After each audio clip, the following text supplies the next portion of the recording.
Today I was posting on social media and up pops this post about how extroverts make the best leaders and you should only hire extroverts in leadership positions. Now, funny that because my brain firstly went Donald Trump. I was like, no thanks.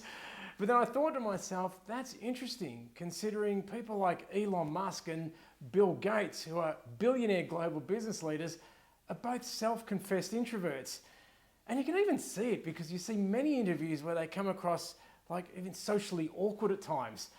So I thought about what other common myths exist out there in the social media world about leadership and people that are being fed about all this stuff that's what I'm going to call BS.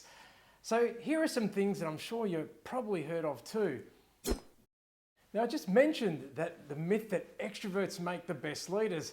Now, in my experience and with many of my clients, introverted people make great leaders because they have thoughtful, pragmatic, and often inward-facing approach to life. They can be great at paying attention, listening, and just getting stuff done.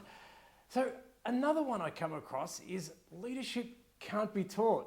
Now, I'm calling BS on this. Joe Biden's a great example of this. Oh, hang on a minute. That's the other argument. Okay, enough of my American political gags. While some people can be naturally predisposed to leadership positions, leadership skills I think can still be developed and taught. Now this reminds me of one of my old clients where one of the managers was technically good but lacked certain leadership skills to make director. Now we focused on things like building team communication, planning and change management skills which were essential at the time. And he later went on to become the CEO of the firm. So I guess leadership can be taught. Now, what else did we come across?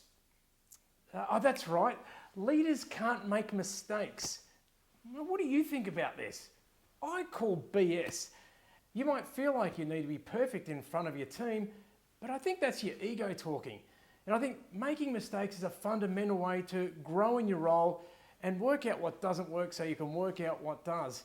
And I've seen plenty of CEOs over the years make mistakes, but I feel it's not about beating yourself up. It's more about getting on with the show, moving forward.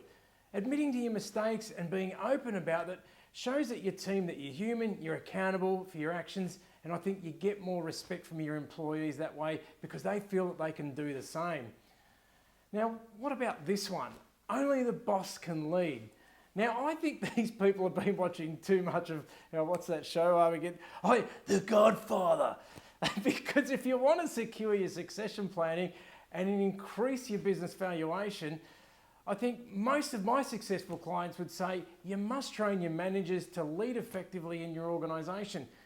Now, I think it's important to give them the autonomy to make those hard calls and be able to run different functions of your business that will give them the confidence to lead and manage their own teams as they grow and develop. So again, I think I'm calling BS on that one. Which brings us to my last myth, that one management style fits all. Now, I think that's complete BS. I learned to use all of the different management styles, especially to cater for different generational groups, like baby boomers right through to Gen Z.